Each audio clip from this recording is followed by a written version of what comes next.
Hey everyone, welcome, welcome. Before we even jump into something, let me ask you a question. Are your boundaries protecting your peace or are they protecting you from connection? Something I want you to think about. Are your boundaries protecting your peace or are they protecting you from connection? What does security actually feel like to you? And would you even recognize it if you had it?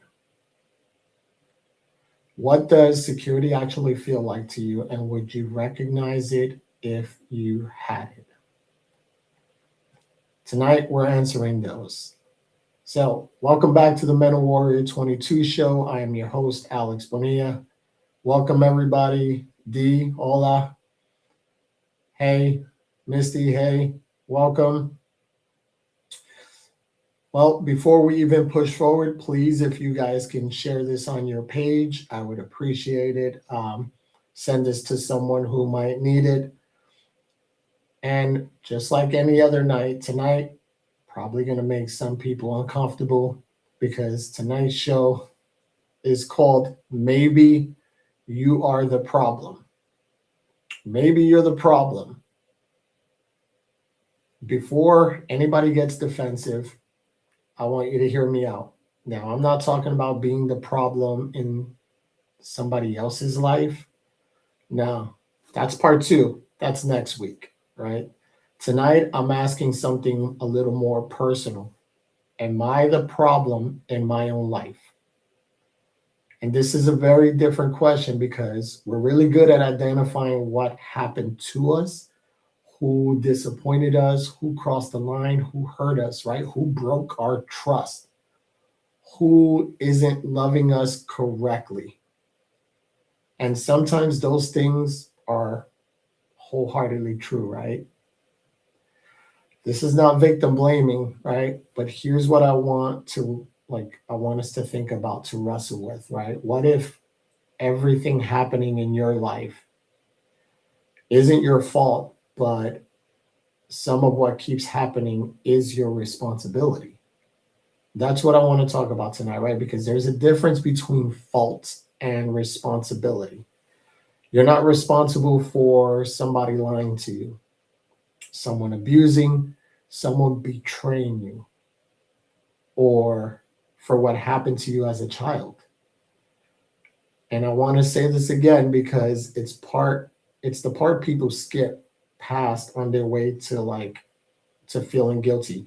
You're not to blame for what was done to you. That's a full stop, right? Nothing I say the rest of this hour changes that. What we're talking about tonight starts after the truth, not instead of it. Eventually, healing asks different questions, right? Not who did this to me, but what do I do with what I know now? So, once again, everyone, welcome. Welcome. Hello from Louisiana. Thanks for joining. So, if I know something is destroying my peace and I keep inviting it back into my life, I would have to examine that, right? Like, if I set a boundary and then abandon it because I'm afraid someone will leave, I also have to take a look at that, right? If I say that I want stability, but then I keep attracting the chaos, again, something to look at. And if the name changes, the faces change, the job changed, the relationships change, but I keep ending up in the same emotional place, then I have to ask, right? What am I bringing with me? Not because I'm bad, because if I have a role in the pattern, I also should have the power to change it. It's where I want to discuss where I want to go tonight, right? And I'll tell you where this show honestly came from. I keep watching people, myself included, right? Standing in the wreckage of something and saying, like, I can't believe this happened to me again. and again and again, right? That word is getting a lot of work in, right? And again means there was a first time, and then a second, and maybe now a third, and so forth, right? Again means this isn't a one off. Again starts to become data, right? And most of us are so busy grieving the wreckage that we never stop to read the data and the information. And I'm not asking you to do this because I think you enjoy being in the wreckage. Nobody wakes up wanting to be in the same heartbreak, right? And repeat it. I'm asking because I think someone somewhere underneath the frustration, there's a part of you that already suspects there's a thread, a pattern, right? You you've probably thought it in the middle of the night. You probably thought it right after the last time it fell apart. So tonight we're just going to stop thinking it quietly and let's actually look at it. So let's talk about why does this keep happening, right? Have you have you ever looked back at your life and thought this is a different person but the same problem, right? Maybe every relationship ends up feeling very similar, right? Maybe your job, the workplace turns into where you're doing everyone else's job. Um, every friendship turns into you becoming the therapist, right? The fixer, the dependable one. Maybe maybe you tell yourself or you say, I don't want the drama, but for some reason, drama always seems to find you, right? And I want you to think about the last few relationships you've had, right? Romantic or not. Think about the last few relationships you've had. Write down three words that describe how those relationships ended. I'm willing to bet money that some of those words might repeat. Not because you're unlucky, right? But again, because there's a thread running through them, right? There's a thread running through all of it. And the thread is you, not your fault, your thread, right? And at some point, we have to get curious about that. This is what I want to do. I want us to get curious, not judgmental, curious, right? And there's a difference.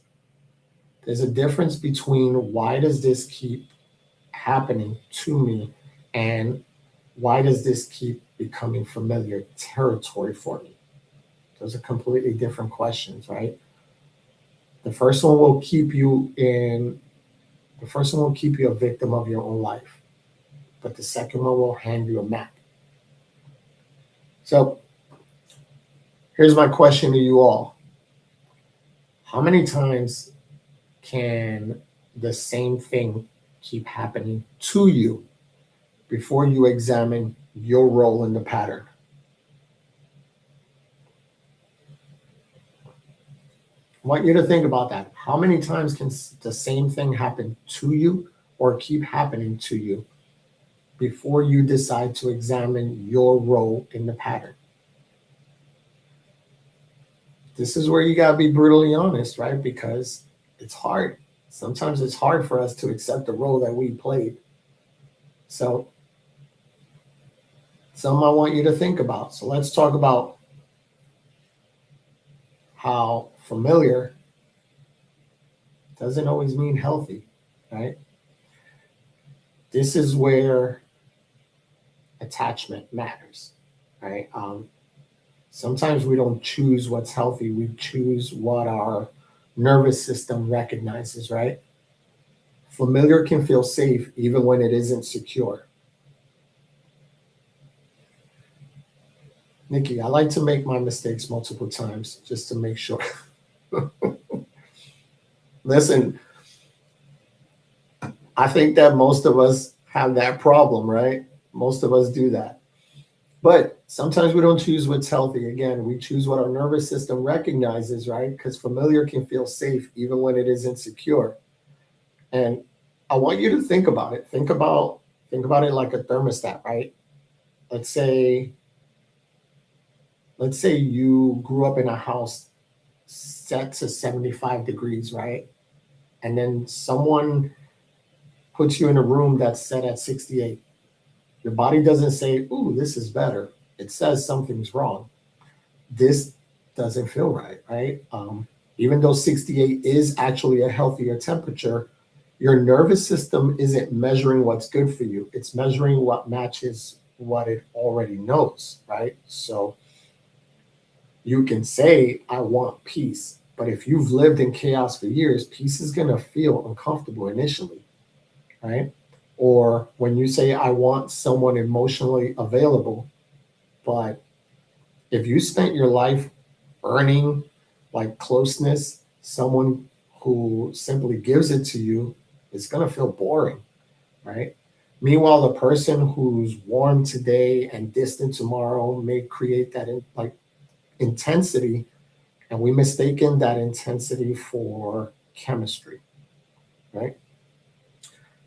Tina, agree. I realize in my younger years I keep choosing people who were alcoholics. Now I choose differently. But it's not as easy to meet someone, and I'm okay with that. It isn't, because you are getting used to a whole new version of you, right? The moment you choose better, to some you become boring, right? You're not doing those same things.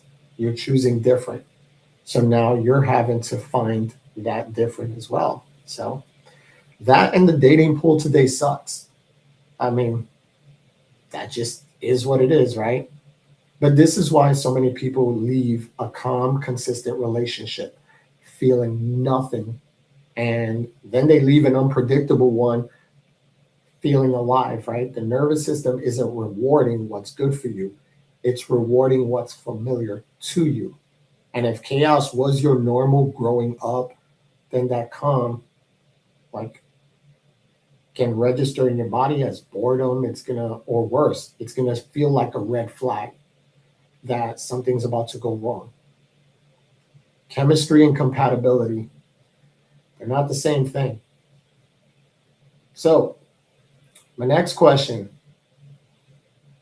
and I would love to know from you guys, why are you attracted to the people you're attracted to? Why are you attracted to the people you're attracted to? I would love to know this, right? You be honest, either you don't know, or maybe the chaos feels familiar. Mindy, the devil you know is better than the devil you don't. That's how we believe sometimes. And or that's something we keep telling ourselves just to, as an excuse for not wanting to take that leap, right? For not wanting to separate ourselves from that behavior. Or we make excuses for the devil we know. Something to think about, right? Have you ever mistaken intensity for connection? Also, have you ever called something chemistry that was actually just a familiar, unhealthy pattern? It's things to think about, right? And thank you. It's my New York mug. Um, and this isn't just about dating, right? This isn't dating. It shows up everywhere, right? Workplace where you constantly have to prove yourself. Friend groups where everyone depends on you, but no one is checking on you. Um, Maybe a calendar that's so full, so there's like no quiet time left to hear yourself think. Um, Maybe it's your health, the appointment that you keep pushing back, the habit that you keep saying you'll stop Monday. Uh, Maybe it's your finances, the account you avoid checking, or the conversation about debt you keep putting off because it's easier to stay busy than to sit with the numbers, right? And then you ask, why does everybody always need something from me, right? How many of you have asked that? Why does everybody always need something from me? And that's a fair question. But here's the second one. Why do you need to be needed? Something I want you to think about. Why do you need to be needed?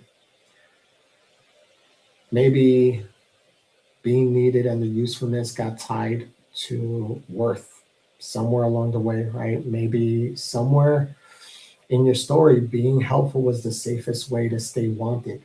And if that's true, you can put up all the boundaries you want. But until you understand what breaking the boundary gives you emotionally, whether that's approval, safety, identity, or just avoiding the discomfort of somebody being upset with you, you're probably just going to keep breaking it. Man, me, but they really do need something from me. Deborah, you're correct. Usually you're staying with someone because of the see, I can't even say that word. However, it's more than usually one thing: attachment patterns, emotional chemistry, the personality. Even if the person's bad for you, physical and biological factors also apply, but yeah. So I agree. I think like with most things, right? Like if it was just one thing, that's kind of like being in a relationship, right? If someone treated you like crap immediately from the beginning, you wouldn't tolerate it. You'd be like, hell no, no. But it's the slow burn, right? It's the death of a thousand cuts. It happens subtle. It's that over time, that by the time you realize it, it's just like you're in too deep. There's so much already going on there, right? Mindy, needed, felt worth, or value to someone. Now, want feels better and less stressful. What's up, Theo? So that's the bridge we're going to talk about next, right? Because once you know what a pattern is costing you, then the next question is, what are you actually going to do about it? So is it bad luck or is it a pattern? And it's a question that's worth sitting with, right? Because when something goes wrong in your life, right? When something goes wrong once, that's life, right? When it goes wrong twice, what do we say? It's a coincidence.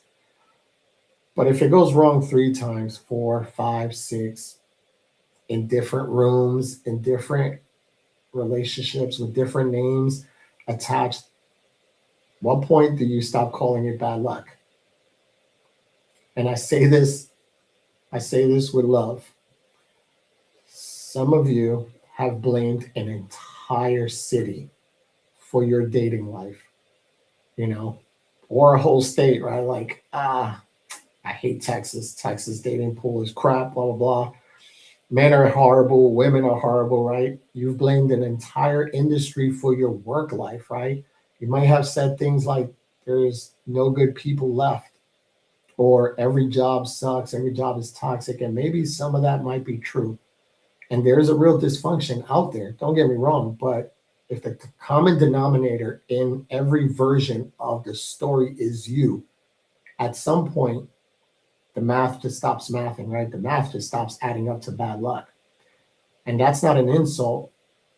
Like, it's actually good news because bad luck can't be fixed, but a pattern can. Before combat, I never wanted to get married. Afterwards, I wanted a family in case I died. Afterwards, not dying, I was maintaining a relationship out of a sense of duty. Now that I'm divorced, I'm living my best life as a bachelor. There you go. Tina, my attraction is someone that works out often because I do. I want someone now that is healthy, understands how important that is. People who don't work out often don't understand my routine and typically get insecure. Try to stay away from bad habits because I don't want to give up my lifestyle. Then don't. I always say there is always somebody out there for you. Like, be you. You're going to attract your tribe. Benny, well, at that point, I just say Murphy's Law and I got some beef to sort of. Okay. Well, So let's talk about what the pattern is protecting you from, right? Most patterns aren't random, right? They're not there because you're careless or unlucky. They're there because at some point they served a purpose, right? Staying busy protected you from sitting with feelings you didn't know how to hold on to. Being the fixer protected you from the fear of being seen as maybe useless or unwanted.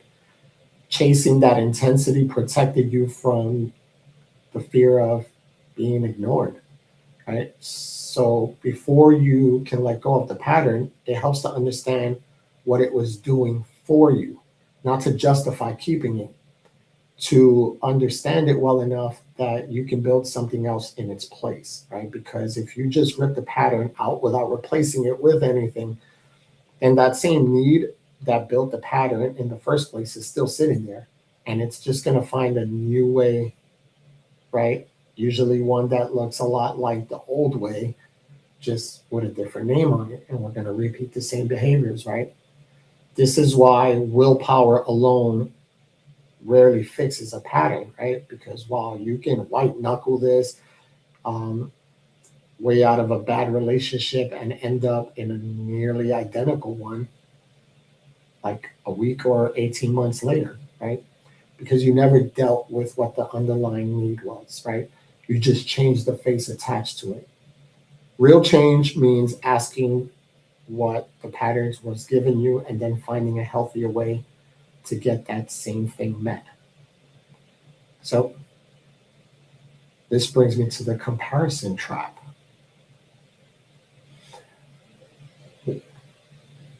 Sometimes, Deborah, sometimes we don't realize how much of a pattern we have been carrying until we finally put that weight down. I agree. I agree. It's hard to see. What does it say? It's hard to see the trees in the forest. Um, but one more thing before we move into boundaries.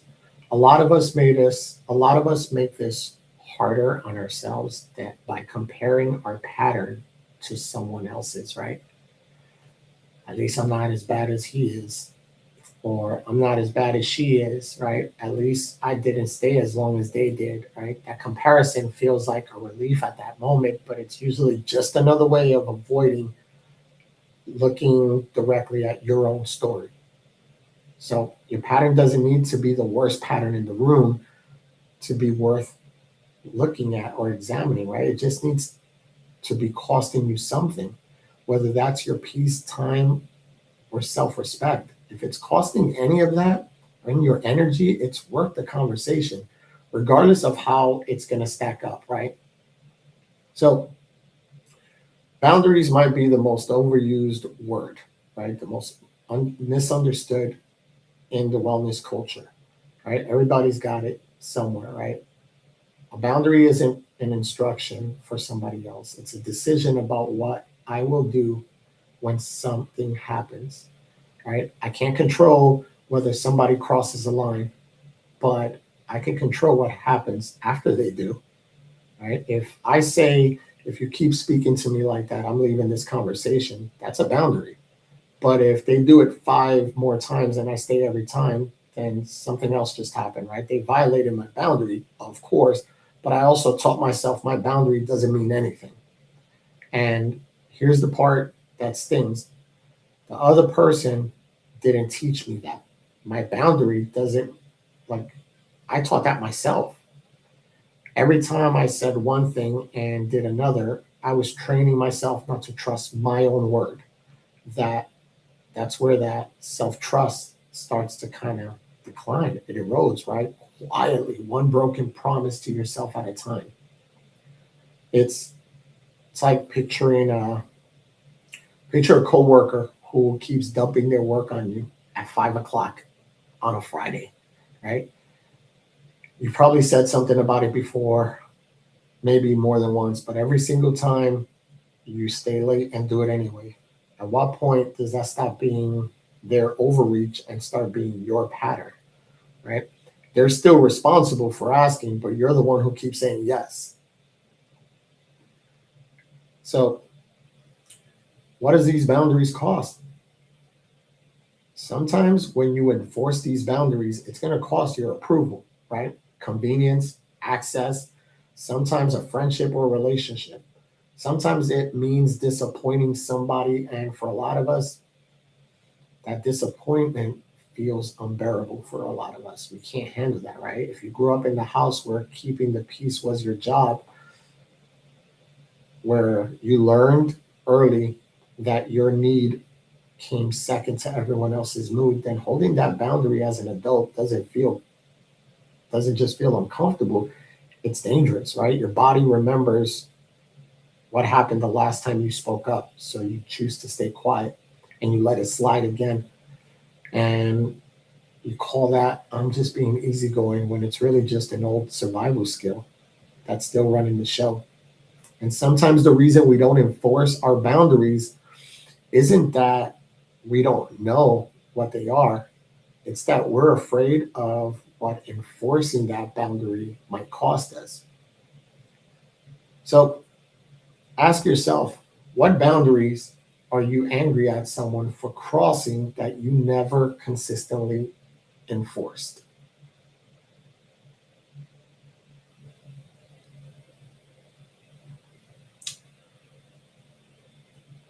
Mindy, oftentimes you have to change your tribe, yeah, or some tribe members. You change your pattern. Some people will always see the version of you. Right. Listen, some people aren't meant to go on this journey with you. It's your journey. And some people you will outgrow. And I keep saying it time and time again. The only people who are mad at you for setting boundaries are the ones who can no longer benefit from you because you've set them. So I want you to sit with that, right? That's not always like a lot of things are not just always a boundary problem, right? Sometimes it's an attachment problem. And that's what we're discussing next, right? And understanding that enforcing isn't the same as attacking. I think the part of like why we avoid enforcing boundaries is that sometimes along the way we confuse enforcing one with being cruel, right? I want to be mean, right? We think holding that line is going to make us the bad guy. So we often like soften it up into like a suggestion, right? And then we get frustrated when that suggestion doesn't hold anybody accountable. Enforcing a boundary doesn't require you to yell. You don't have to be a jerk about it, right? It doesn't require a speech. Sometimes it can be as simple as I'm not going to keep talking about this right now. And then actually not talking about it right now. Sometimes it's leaving the room, it's letting a call go to voicemail. The boundary isn't always a confrontation. It doesn't have to be. The boundary is the follow through. Okay. And the follow through feels uncomfortable at first, especially if you've never done it before. That's the discomfort. And that discomfort isn't a sign that you're doing something wrong, it's a sign that you're doing something new. So if enforcing a boundary makes your stomach drop, makes you nervous, that reaction usually didn't start in the relationship you're in now. That started way earlier, right? Again, maybe you grew up watching someone's temper escalate every time a line got drawn, right? So what happens? You shut down, right? Maybe love in your house was conditional. Um, None of that makes you weak. It makes you someone who adapted to survive an environment that didn't leave a lot of room for your needs.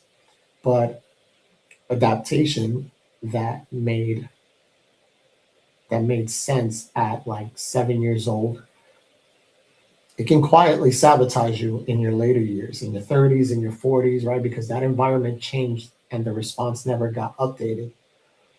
So this is the work, right? Not blaming yourself for the fear, recognizing where it came from, and then deciding on purpose that the old rule doesn't have to run your adult life. Okay? You get to write a new one. It won't feel natural at first. It rarely does, right? But it gets easier every single time you keep practicing. Right? So before I go into the next portion, let me read Deborah, it's called the gut brain connection. I'd like to know more about that, Deborah. Misty, for years I was angry at myself for allowing others to use me as their crutch. I was the go to friend, the one they would go to when they had no one else. But I would let it happen to keep feeling that I had worth. Right. And we justify it in so many ways, right? Like, what if I don't answer that call? What if that's it? What if this? What if that? And we keep excusing the behavior. So before I go any further, I am going to break for an ad. We got to pay the bills here. So stay with me. What you wear says something about who you are. At Mental Warrior 22, we don't just create apparel. We represent resilience, purpose, and the decision to keep moving forward. Wear the mindset, live the mission. Shop the Mental Warrior 22 collection today at mw22.org/shop. Combat Coffee Company, veteran owned, mission driven, built for those who never quit. Whether you're starting your day or chasing your next goal, Combat Coffee Company keeps you fueled for the mission ahead. Fuel for the mission, one cup at a time. If you've ever felt like you're surviving instead of living, this book is for you. The War Inside isn't about pretending life is easy. It's about understanding the battles we fight in our own minds and finding a way forward. If you're ready to stop living in survival mode and start reclaiming your life, pick up your copy today. The War Inside, available now on Amazon and mw22.org.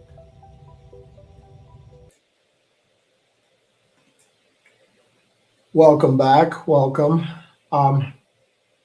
So, moving forward, let's talk about covenant. Can you trust your own word? Right? I want to introduce a word we don't hear enough in these conversations, right? Which is covenant, right? Not a rule, a resolution. Not a resolution you make, on January 1st, right? That New Year's resolution, right? And quietly drop it in February. I think we all know what we're talking about. But a commitment we make to ourselves and the values we say matter, right? We like to talk constantly about trusting other people, right? Will they keep their word? Will they show up? Will they follow through? But here's a question tonight. Can you trust you, right? When you say, I'm not going back, do you believe yourself? Do you believe yourself? When you say my peace matters, do your choices know that, right? When you say this is who I am, do your decisions agree? And I want you to think about that. And I want you to think about the promises you make to yourself that nobody else hears, right? I'm going to start taking care of my body. I'm done checking his or her social media, right? I'm not answering when he or she calls at midnight anymore. Those are covenants, right? Small, private, unwitnessed ones. And every time you keep one, something in you gets a little sturdier, right? Every time you break one, something in you just gets a little more suspicious of your own promises. So, Deborah, your brain and digestive system are closely connected, what we call the gut brain connection. When you feel nauseated, anxious, threatened, overwhelmed, or even unsafe, your body releases emotional stress hormones that affect how your stomach and intestines work. Your body really keeps the score. I like that. I've heard that before. So thank you for that. So my next question, what does your word mean when keeping it becomes uncomfortable? When you say, I'll never allow that again, do you trust yourself to mean it? I would love to know from you guys, when you tell yourself, I'll never allow that again, I'm never going to call them again, I am done, do you trust yourself to mean it? Or is there something in you that kind of somehow you rationalize it, you fall back? And it could be for a million reasons, right? You miss him, you miss her. um, and you end up breaking that promise you made to yourself.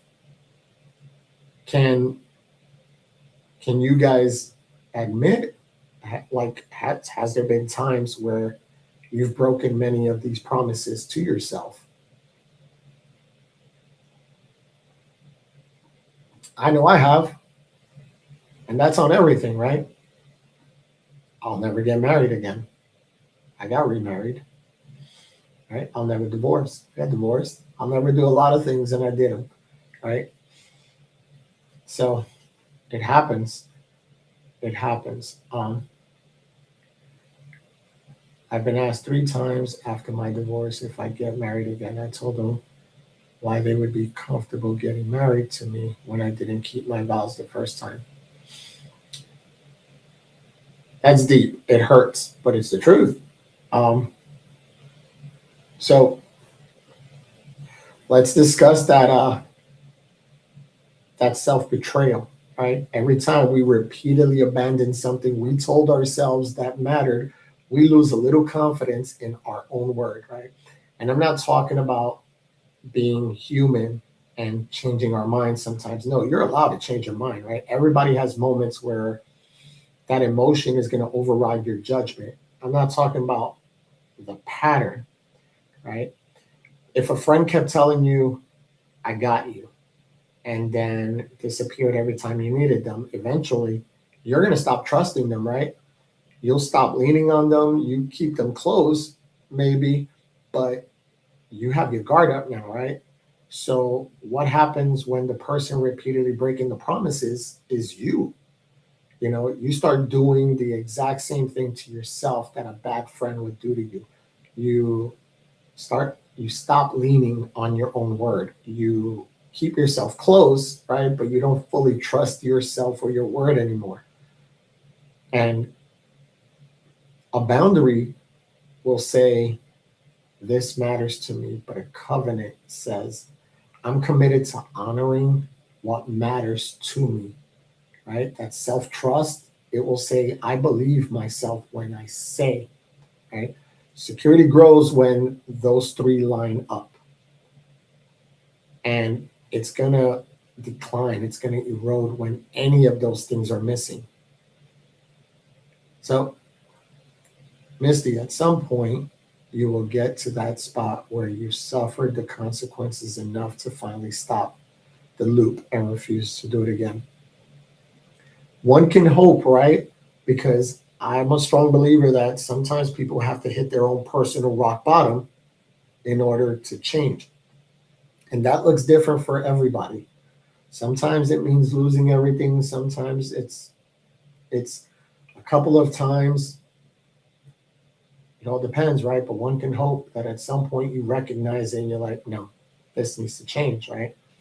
So, how many times have you betrayed your own values because you were afraid someone else wouldn't choose you?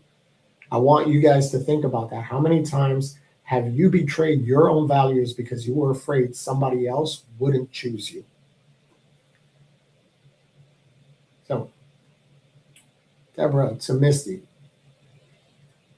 so true. What's enough for you might not be enough for somebody else. Might be enough for somebody else. Might not be enough for you. But when you're done, and you will know. Deborah, that made so much sense and sounded like a riddle at the same time. I like it. Carol, it's about the idea that when the pain of staying the same is greater than the pain of facing change, that's when people take another look at what they're doing.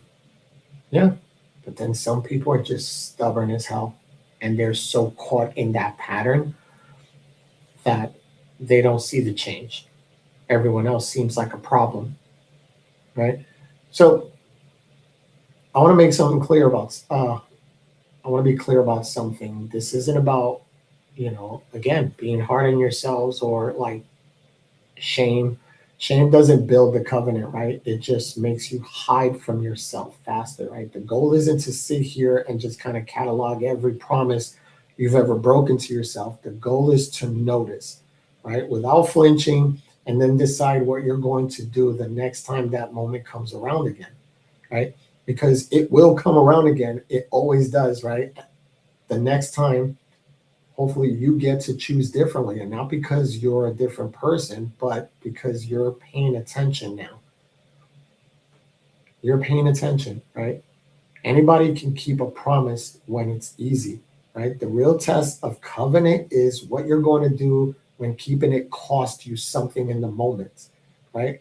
When the person you said it, when the person you said you were done with texts you at 11 o'clock at night, right? When that habit you swore off is right there, right? Whether it's about if it's alcohol, right? It's right there. It's easy. It's available. No consequences visible, right? That's when that covenant gets tested in theory. That's what, like, not in theory. That's when it gets tested in real life. It's those moments. Are you going to keep that promise to yourself, right? And here's the thing about that test, right? You don't have to pass it perfectly every time you build that trust, right, with yourself. You have to pass it more than you fail it, right? And get back up quickly when you don't. Self trust isn't built on a perfect record, right? It's not about perfection.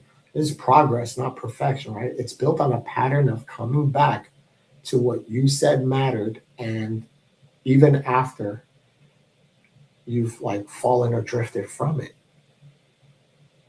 Theo, I told myself I wouldn't let a woman that broke into my home back into my life. Telling you, Theo, you gotta stay away. So let's talk about the inner narrator. Um, there's a voice, right? There's a voice running commentary in your head all day, right? And most of us never notice it, like it's been talking to you your whole life. Listen to it for a moment, right? What does it say when you make a mistake, right? What does it say when you set a boundary and somebody gets upset with you, right? What does it say when you break that promise? For a lot of people, that voice is harsh, right? It's harsh for them than you would ever be with a friend, right? If your best friend told you or your kids told you they've been struggling to keep a promise to themselves, you wouldn't call them weak, right? You would tell them, right? Would you tell them they always do this? They're never going to change, right? They're hopeless. Um, Probably not, right? You probably tell them that it's hard, that change takes time, right? To keep getting back up, to learn from it, right? So why does that inner voice, that inner narrator get to talk to you like that and go and challenge, right? Covenant isn't just about keeping those promises, right? It's also about how you talk to yourself in that space between the promise and the follow through. That tough inner narrator who's harsh doesn't motivate that lasting change, right? It's just going to teach you to hide your failures from yourself faster, which makes that pattern harder to see the next time around. So, Amy, I remember reading a saying that said, no longer sit at a table where disrespect is being served. I gave someone numerous chances and when it put me first and kept repeating the aforementioned statement, it became easier to put me first. Absolutely. Absolutely.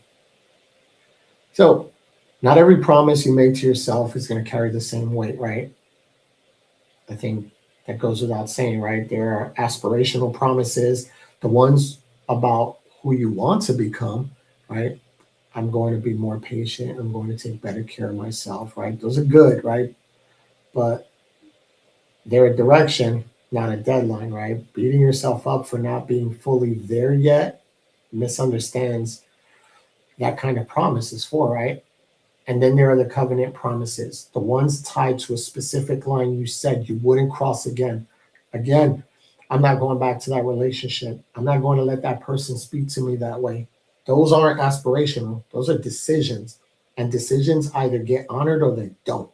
Confusing the two is where a lot of that self trust is going to go away, right? Because people give themselves the grace meant for an aspiration, but they're quietly breaking what was actually meant to be a decision. So let's talk about why we stay.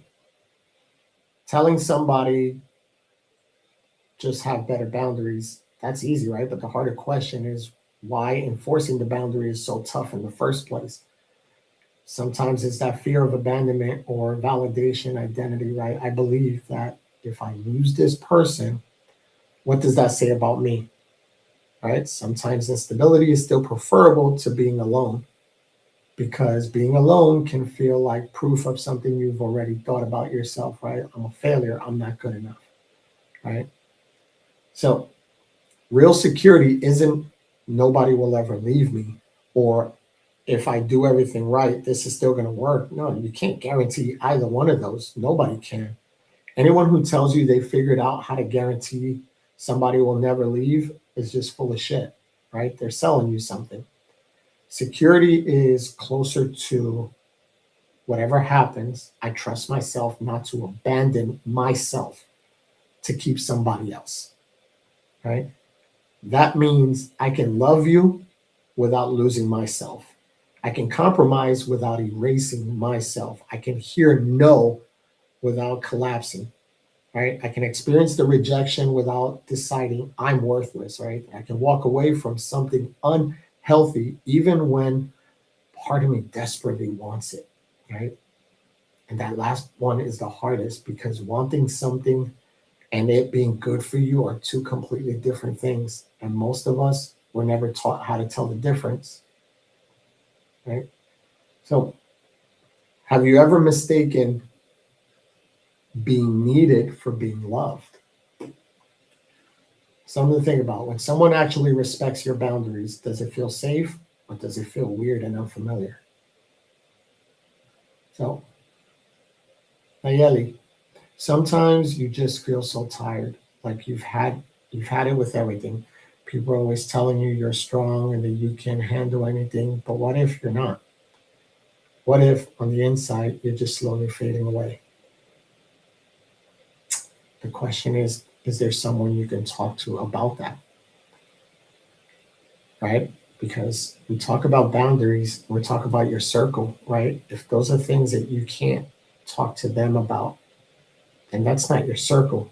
That's a cage, right? You shouldn't have to feel that way unless you can convey, like honestly tell them, like, hey, I don't want to be the strong one. Sometimes we need others to be the strong one for us sometimes. I don't know if it's Theo, I don't know if it's just me. As I feel as a man, I want the peace of solitude more than I want the chaos of a relationship. The older I get, it seems like women want relationships and I just want to be by myself in my home.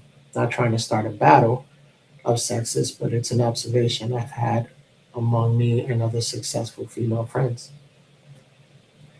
I think that that is a preference. I think that it doesn't apply to everybody, but I understand. Some of us just want that, right? Some of us are done with those relationships and everything that we just want the peace, right? But when you find the right person, then wouldn't they technically be part of that peace? Create that peace for you, not disrupt it. So I guess it all depends on the person, you know? And, you know, security isn't a feeling you want to receive from like the right relationship. It's a skill you built, right? And you build it by yourself.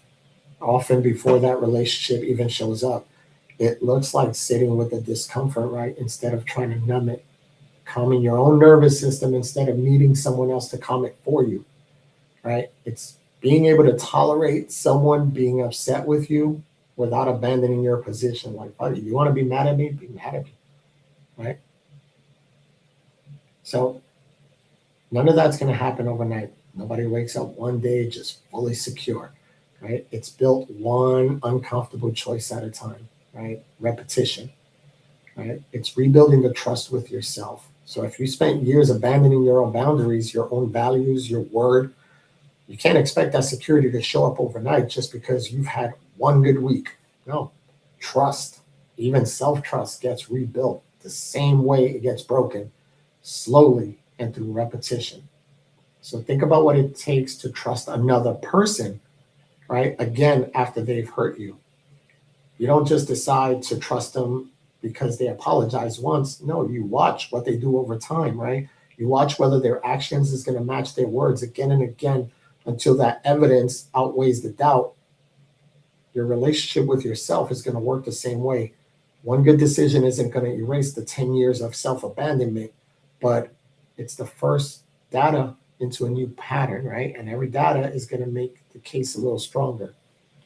So if you're standing at the start of this, feeling like you have a long way to go, it's not a reason to give up before you start. That's what rebuilding is going to look like.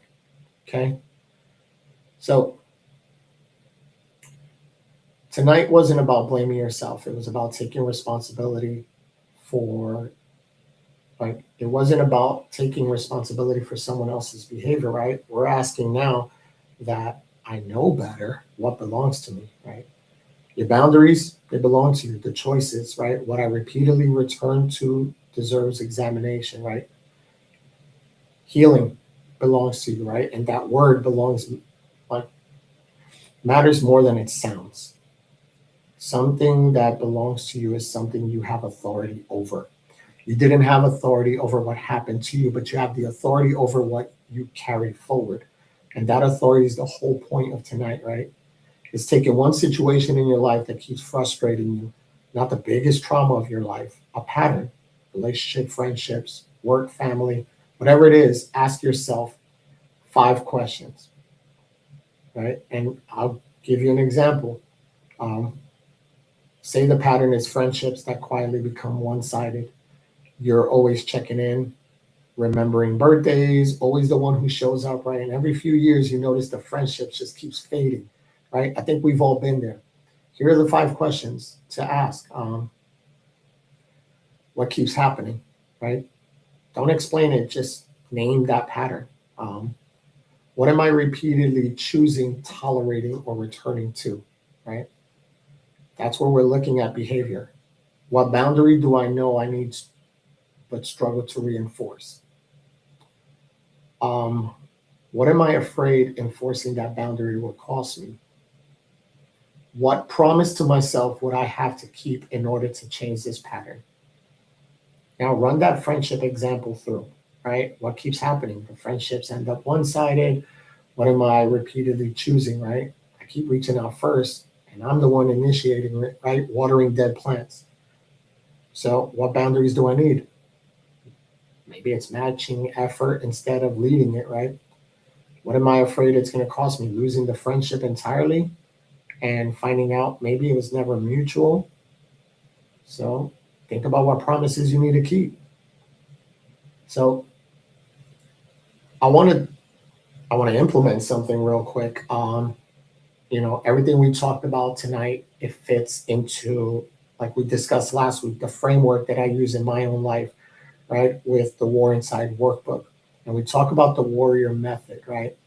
And this is a sequence, because if you try to respond before you reflect it or invest, it falls apart, right? So let's talk about this, right? Let's talk about the warrior method that I created, right? So in this topic we're talking about tonight, right? When we talk about the W, wake up, right? Recognize the pattern and stop calling those repeated outcomes coincidences when there's information that you should probably examine. Accept, not blame, but ownership, right? I can't control what they did. I can control what I do next.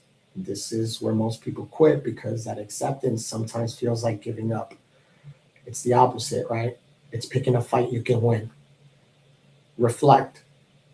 Why does this feel familiar to me? What am I getting emotionally from this, even if it's unhealthy? Now, don't rush this step, because this took me years to build, right? So it deserves more than 30 seconds of thought, right? Respond. Set the boundary. Not a threat, not an ultimatum, right? What I will do if this continues. Say it loud, even if there's no one to hear it, right? Invest. Invest in behaviors, relationships, and environments that reinforce security instead of chaos, even when they feel less exciting at first. Own. Keeping your word to yourself, especially when it's uncomfortable, especially when nobody's watching. And rise. Make a different choice. Awareness without different behavior is just information. Growth is going to require action, and it's going to start with the very next decision in front of you and some future version of yourself who has it all figured out, right? Not some future version of yourself. So, Amy, matched energy is essential for any relationship to withstand the test of time. Both parties need to put in effort. I agree. I agree. So, tonight we asked, am I the problem in my own life? And not because everything is your fault, but because identifying what belongs to you gives you something blame is never going to give you, right? That's agency, right? You can't rewrite what happened, and you can't control everybody around you, but you can decide what gets continued access in your life. You can decide whether your word to yourself has value. You can't, you can stop asking only, why does this keep happening to me? Right? You can stop asking yourself that. Why does this keep happening to me? And start asking, what am I willing to do differently so it stops happening this way? But next week, we're turning that mirror around. Part one was about what you experienced from your own choices. Part two is going to be about what other people experience from you, right? And before we get there, I want you to sit with this week's version a little longer than maybe you normally would, right? Don't rush to fix this tomorrow or Monday, right? Just let it sit for a few days. Notice when it shows up. Notice what it feels like right before you make a familiar choice instead of the healthy one. Focus on that awareness. Action's going to follow in that order, not the other way around. So, for part two, I want to ask you something like, you know what you don't want people to do to you, but do you recognize when you do it to them? Um, would you want to be in a relationship with someone who communicates the way you do? Are you asking other people for emotional safety while creating emotional instability yourself? Do you demand accountability from people while getting defensive when they hold you accountable? And we know who hurt you, but have you ever asked who you may have hurt? So that's maybe you're the problem part two, right? Am I the problem in my relationships? And that's going to be next week, right? And I want to leave you with this one question tonight, right? If nothing around you changed, what could you change about yourself that would completely change what you're willing to accept? I mean, I'd want to cause a little bit of chaos in someone's life, but not the bad kind of chaos, just the fun kind, because life's too short without a little bit of chaos. I get we're calling it chaos, but I wouldn't call that chaos. That would be something else, right? If you two are in the same page and all that, that's something healthy, like you said. So, Mindy, I'm not if I don't have any.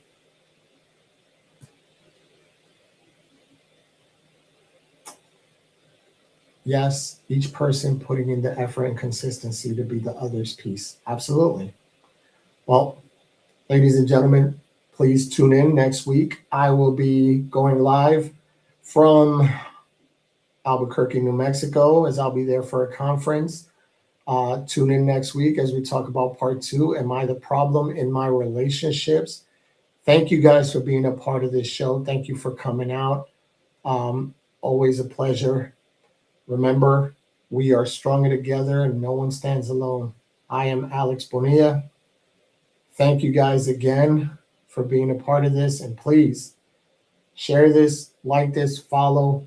And I hope that you guys will stick around for part two as we turn that mirror around. You guys have a safe night. Be safe. Thank you.